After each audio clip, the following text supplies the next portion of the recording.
तो कहानी की शुरुआत होती है एक अस्पताल के सीन से, जहां हमें पाव नाम का एक लड़का दिखाई देता है जो अस्पताल के मॉर्चरी रूम में पोस्टमार्टम के लिए शवों को इकट्ठा कर रहा होता है।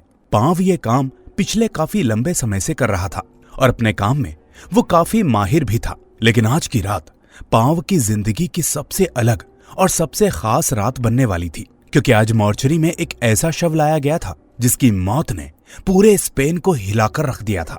ये शव था एना फीट्स का।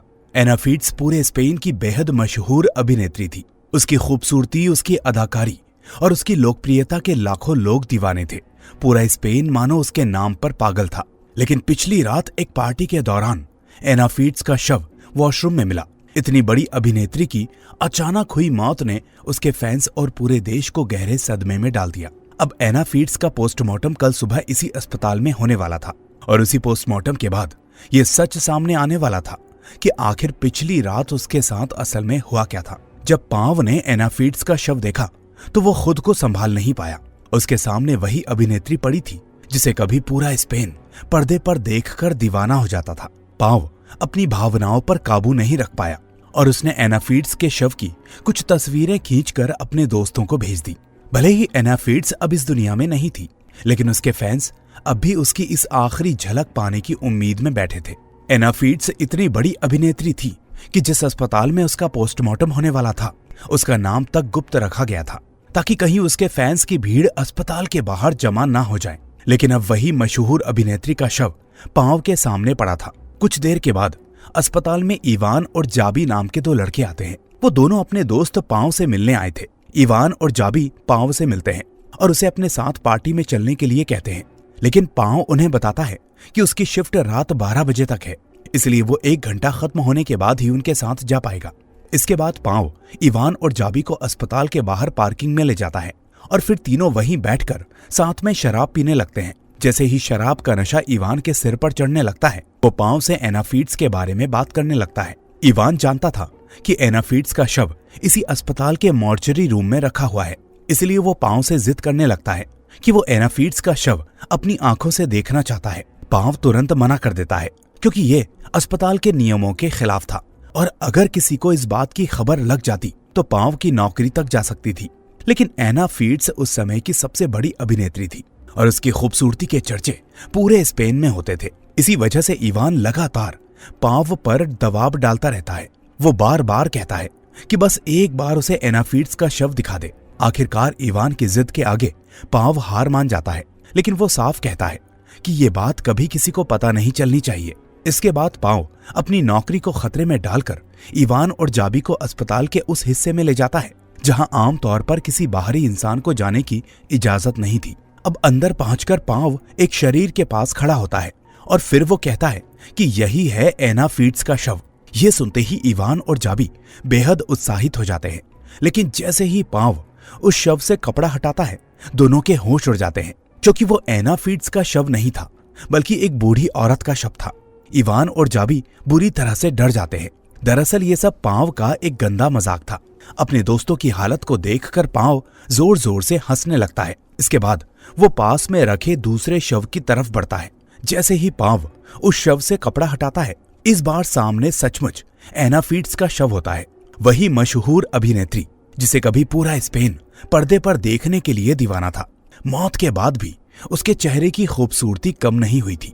एना फीट्स को सामने से देखकर इवान खुद पर काबू नहीं रख पाता। उसकी आंखों में हैरानी भी थी और एक अजीब सी दीवानगी भी।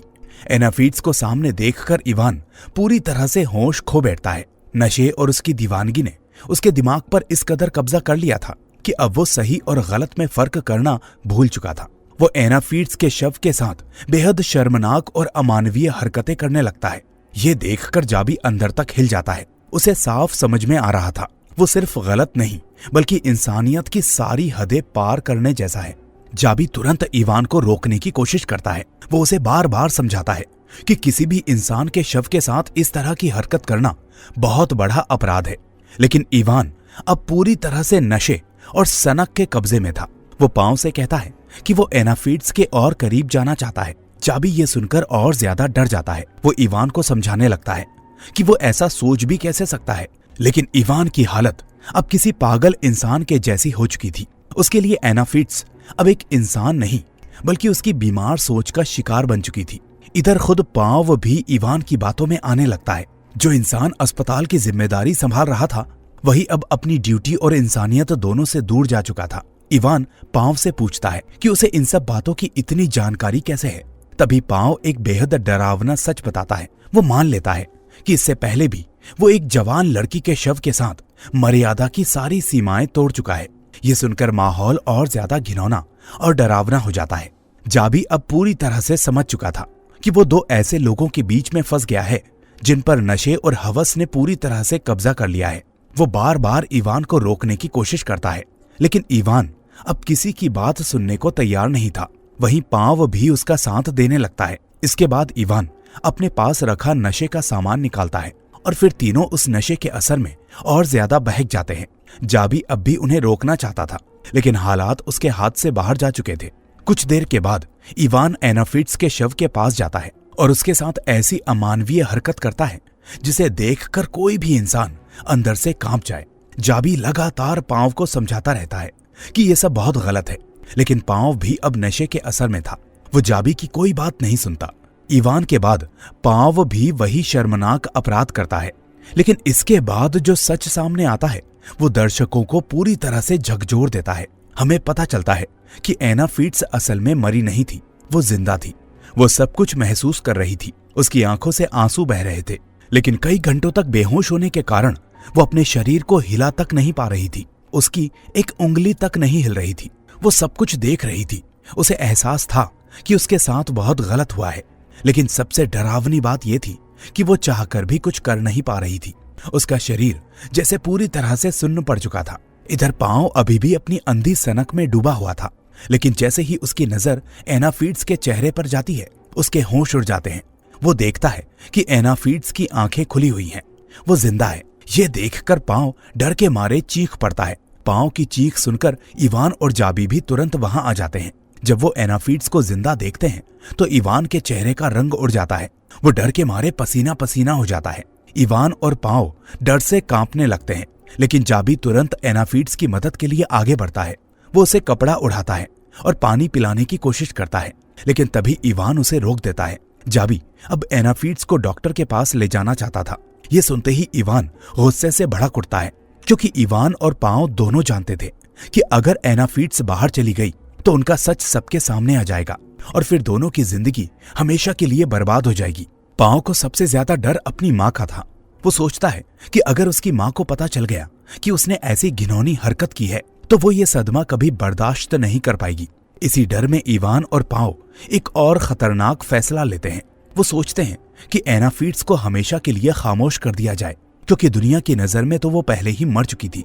अगर वो उसे फिर से खत्म कर दे तो शायद वो खुद को बचा सकते हैं, लेकिन जाबी उनकी इस योजना में साथ देने से साफ मना कर देता है। वो कहता है कि वो किसी भी हालत में इस अपराध को छुपाने में उनका साथ नहीं देगा। जो कुछ उन्होंने किया है उसकी सजा उन्हें भुगतनी पड़ेगी। तभी पांव का एक और साथी वहां आ जाता है।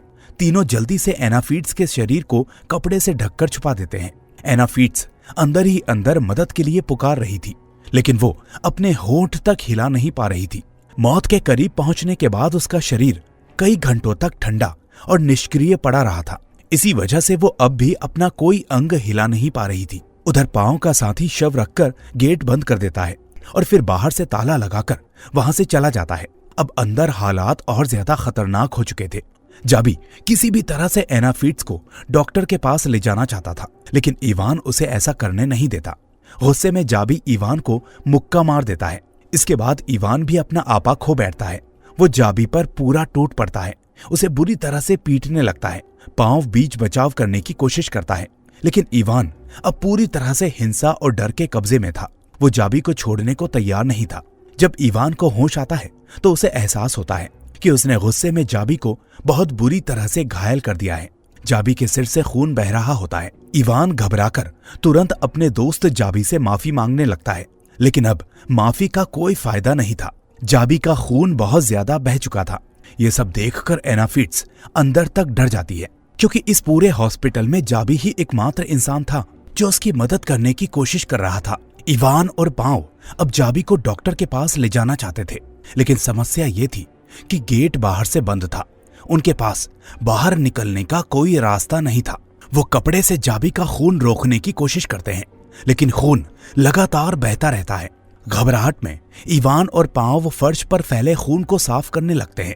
इसी बीच पांव का एक और साथी वहां आ जाता है। वो पांव से एना फीट्स के पोस्टमार्टम के बारे में बात करने लगता है। एना फीट्स फिर से मदद के लिए आवाज लगाने की कोशिश करती है, लेकिन इवान तुरंत उसका मुंह दबा देता है। कुछ देर के बाद पांव का साथी वहां से चला जाता है। अब इवान और पांव सोचते हैं कि शायद वो जाबी को डॉक्टर के पास ले जा सकते हैं, लेकिन जैसे ही वो जाबी के पास पहुंचते हैं, उनके पैरों तले जमीन खिसक जाती है। जाबी की मौत हो चुकी थी। अपने दोस्त को मरा हुआ देखकर इवान पूरी तरह से टूट जाता है। दूसरी तरफ एना फीट्स भी जाबी की मौत से सदमे में थी। वो कमजोर आवाज में उनसे कहती है कि जो कुछ उन्होंने किया है उसकी सजा उन्हें जरूर मिलनी चाहिए। अब इवान को कुछ हद तक होश आने लगता है। उसे समझ नहीं आता कि वो क्या करे। वो पहले ही एक बहुत बड़ा अपराध कर चुका था और अब उसके हाथों उसका अपना दोस्त भी मारा जा चुका था। इसी डर में इवान पांव को फिर से गलत रास्ते पर ले जाने की कोशिश करता है।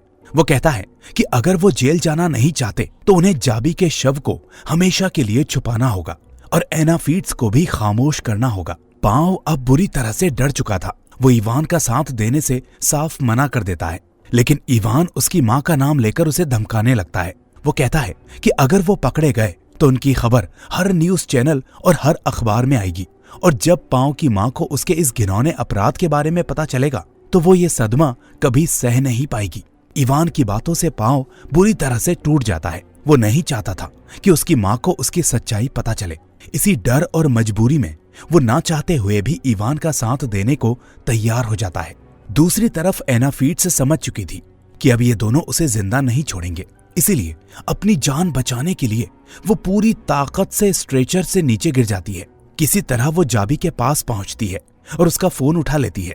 वो अपने पिता को मदद के लिए कॉल करती है, लेकिन उसकी आवाज अब भी पूरी तरह से साथ नहीं दे रही थी। वो कुछ बोल नहीं पाती। ठीक उसी समय इवान वहां आ जाता है। वो एना फीट्स के हाथ से फोन छीन लेता है। जब इवान कॉल हिस्ट्री चेक करता है तो उसे पता चलता है कि एना फीट्स किसी को फोन कर चुकी है। भले ही वो कुछ बोल नहीं पाई थी, लेकिन अब ये कॉल भी उनके लिए बहुत बड़ा खतरा बन चुकी थी। दोनों एना फीट्स को घसीटकर दूसरे कमरे की तरफ ले जाते हैं। तभी रास्ते में जाबी के फोन पर कॉल आता है। कॉल एना फीट्स के पिता का था। इवान कॉल रिसीव करता है। जैसे ही एना फीट्स को मौका मिलता है वो पूरी ताकत से मदद के लिए आवाज लगाने की कोशिश करती है, लेकिन इवान तुरंत उसे काबू में कर लेता है। वो फोन पर बस इतना कहता है कि ये गलत नंबर है और कॉल काट देता है। इसके बाद जाबी के शव को ठिकाने लगाने के लिए इवान और पांव एक कंटेनर का इंतजाम करने के लिए बाहर जाते हैं। इवान के कहने पर पांव एना फीट्स के हाथ पैर बांधने लगता है ताकि वो कहीं भाग ना जाए। इसी दौरान एना फीट्स पांव से कहती है कि वो इवान का साथ छोड़ दे, क्योंकि एना फीट्स जानती थी कि पांव इवान जैसा बेरहम इंसान नहीं है। वो पांव से कहती है कि इवान ने अपने ही दोस्त जाबी की जान ले ली है, फिर तुम उसके साथ क्यों खड़े हो। पांव तुरंत जवाब देता है कि जाबी की मौत जानबूझकर नहीं हुई, वो बस एक हादसा था। लेकिन एना फीट्स उसकी बात को काट देती है। वो कहती है कि जाबी की मौत कोई हादसा नहीं थी। जब पांव कमरे से बाहर गया था तब उसने अपनी आंखों से देखा था कि इवान ने जाबी को जानबूझकर मारा था। एना फीट्स पांव को समझाने की कोशिश करती है कि अब ये सिर्फ डर या गलती की बात नहीं रही, अब ये एक बड़ा अपराध बन चुका है, और अगर पांव अभी भी इवान का साथ देता है तो वो भी उसी अपराध में शामिल माना जाएगा। वो पांव से कहती है कि वो जानती है कि पांव इवान के जैसा निर्दयी नहीं है। कुछ देर के लिए पांव सोच में पड़ जाता है, लेकिन फिर भी वो एना फीट्स की बात पर यकीन नहीं करता। वो उसके मुंह पर टेप लगाता है और वहां से चला जाता है।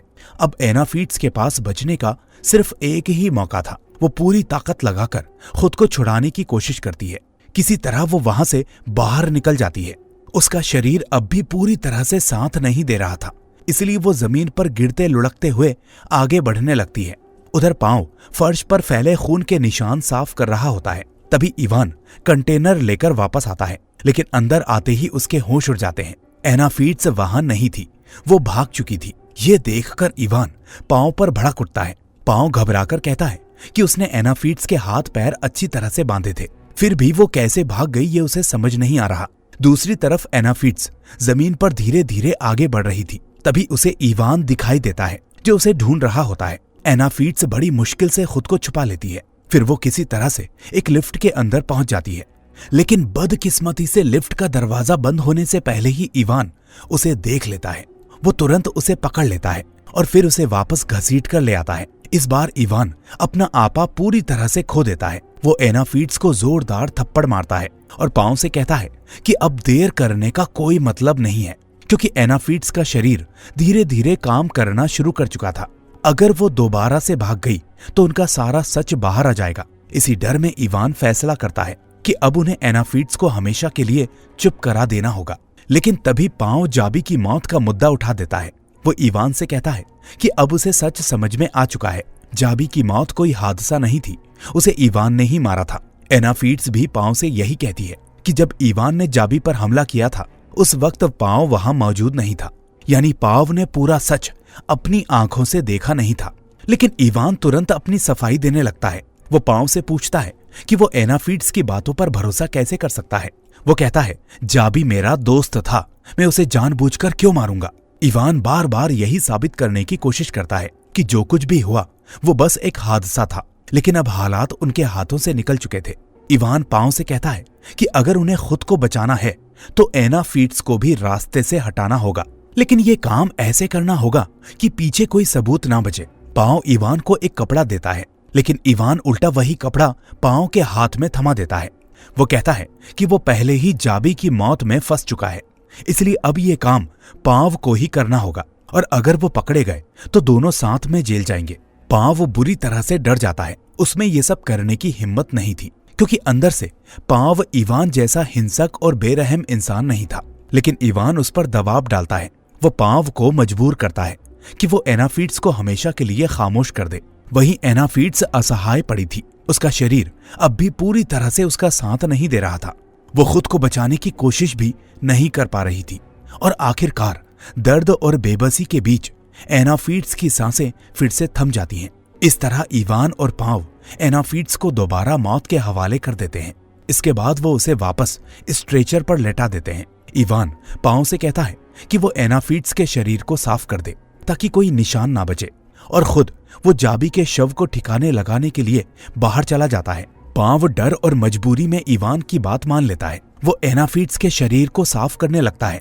दूसरी तरफ इवान जाबी के शव को एक सुनसान जगह पर ले जाता है और फिर उसे पुल के नीचे नाले में फेंक देता है। अब दोनों को लगता है कि उन्होंने अपने सारे अपराधों के निशान मिटा दिए हैं, लेकिन उन्हें ये नहीं पता था कि कुछ सच ऐसे होते हैं जो लाख छुपाने के बाद भी एक दिन सामने आ ही जाते हैं। अचानक एना फीट्स की आंखें खुल जाती हैं। ये देखकर हम सब चौंक जाते हैं, लेकिन अगले ही पल पता चलता है कि ये सब एना फीट्स और पांव का बनाया हुआ प्लान था। असल में पांव अब एना फीट्स की मदद कर रहा था।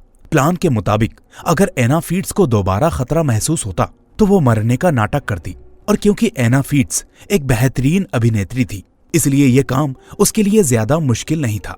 उसकी अदाकारी को देखकर साफ समझ में आता है कि आखिर वो स्पेन की इतनी बड़ी अभिनेत्री क्यों थी। इवान भी उसके अभिनय से पूरी तरह से धोखा खा जाता है। जब इवान वापस आता है तो पांव उसे जल्दी से वहां से चले जाने के लिए कहता है। इवान एक बार फिर एना फीट्स के शरीर की तरफ देखता है, लेकिन उसे अब भी यही लगता है कि एना फीट्स मर चुकी है। पांव बार बार उसे बाहर जाने के लिए कहता है। इवान सारे निशान मिटाकर वहां से निकलने लगता है, लेकिन जैसे ही वो लिफ्ट में चढ़ने वाला होता है, अचानक उसे याद आता है कि उसका आईडी कार्ड वहीं छूट गया है, और उसे लेने के लिए वो दोबारा से लौटता है।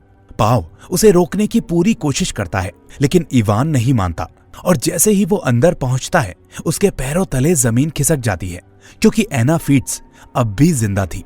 अब वो अपने पैरों पर खड़ी हो सकती थी, यहाँ तक कि धीरे धीरे चल भी सकती थी। ये देखकर इवान समझ जाता है कि पांव ने उसे धोखा दिया है। पांव एना फीट्स के साथ मिलकर उसे फंसाने की कोशिश कर रहा था। गुस्से में इवान अपना आपा खो बैठता है। वो पांव पर टूट पड़ता है और उसका गला दबाने लगता है। पांव इवान के सामने बहुत ही कमजोर था।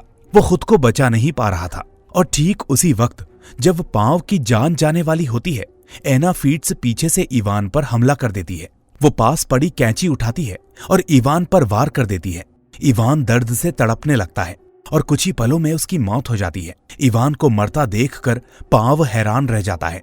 वो एना फीट्स से पूछता है कि उसने इवान को क्यों मार दिया। वो लोग तो वैसे भी वहां से निकलने ही वाले थे, लेकिन एना फीट्स के चेहरे पर अब कोई डर नहीं था। अब उसके अंदर सिर्फ दर्द, गुस्सा और बदला था। अगले ही पल एना फीट्स वही कैंची पांव के पेट में घोंप देती है। पांव गंभीर रूप से घायल होकर नीचे गिर पड़ता है, लेकिन एना फीट्स रुकती नहीं। वो पांव पर बार बार वार करती है और आखिरकार पांव भी वही दम तोड़ देता है। भले ही पांव इवान जितना हिंसक नहीं था, लेकिन एना फीट्स के साथ जो कुछ हुआ उसमें पांव भी बराबर जिम्मेदार था। उसी ने एना फीट्स की तस्वीरें खींचकर इवान और जाबी को भेजी थी। उसी ने अस्पताल के नियम तोड़कर दोनों को अंदर बुलाया था और उसी की वजह से एना फीट्स की जिंदगी एक भयानक रात में बदल गई। और इसीलिए एना फीट्स ने पांव पर कोई दया नहीं की। इस तरह एना फीट्स ने उन लोगों को अपने हाथों से खत्म कर दिया जिन्होंने उसकी मजबूरी का फायदा उठाकर उसके साथ इंसानियत की सारी हदें पार कर दी थी। तो दोस्तों, ये मूवी कैसी लगी मुझे कमेंट करके जरूर बताना। साथ ही ऐसे ही वीडियोस के लिए चैनल को सब्सक्राइब करना ना भूलें। हम फिर मिलेंगे एक और ऐसी ही हॉरर स्टोरी के साथ। Till then, take care and thanks for watching.